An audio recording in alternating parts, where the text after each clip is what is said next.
baka sakali lang. Nakita niyo po ba tong taon to? Where is your brother? Try to call Ahia. I'll find him. Please wake up. Please wake up.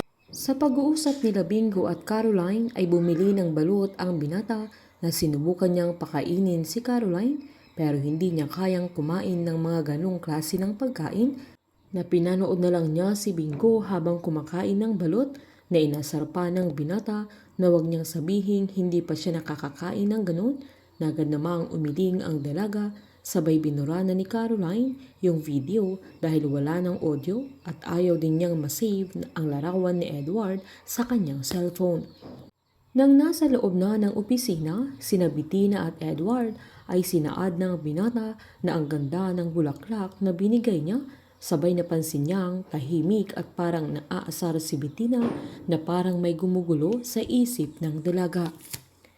Giniit naman ni Bettina na sinabi na niya dati na ayaw niya ng lukuhang relasyon at inamin niyang sinundan niya si Edward na nagpalusot na naman si Edward na pumunta siya sa property ng lolo at lola niya na abandonadong building na yun at pinuntahan niya ito na gusto niyang dumating yung araw na ire-restore nila yung property na naiwan nila na inaasahan niyang magiging okay ang kasal nila na kahit sa kamatayan ay mananatili ang pagmamahal nila sa isa't isa maging ang mga magiging anak nila at ang mga goals nila sa mga magiging business nila na gusto niyang na kahit sa kamatayan ay gusto niyang masaya silang nanonood sa kanila. Nagpauto na naman ang dalaga na humingi pa siya ng paumanhin dahil pinagdududahan niya si Edward sabay niyakap niya ito na wala siyang kaalam-alam na puro kasinungalingan ang mga sinasabi ni Edward sa kanya. Habang kumakain ng balot si Bingo ay sinend na ni Caroline ang 15K na bayad niya sa kanya na giniit pa ni Bingo na ang bilis naman niyang magbayad na agad namang sinabi ng dalaga na may word of honor siya na biniro pa ni Bingo na sana ay ganun kabilis magbayad ang lahat ng mga taong may utang.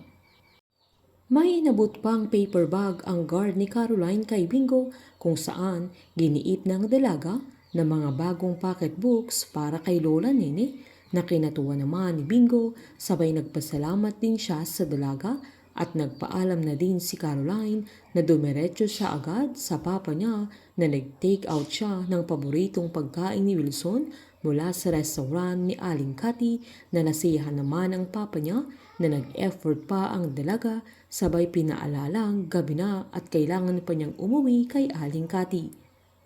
Pinaliwanag naman ni Caroline na dumaan lang siya dahil hindi niya nakausap ang papa niya na pinuntahan niya ito sa opisina pero nakita siya ni Bettina na sakto ding dumating si Edward na may pakulo pa.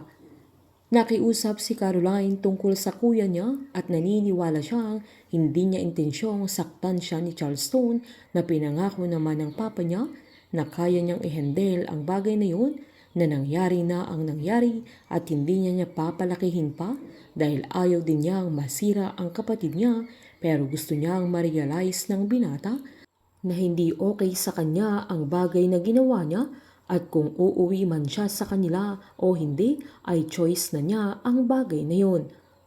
Humirit pa si Caroline na kung sakaling umuwi ang kuya niya ay hiling niyang sana'y mag-usap silang mag-ama sabay nagpaalam na din sa papa niya.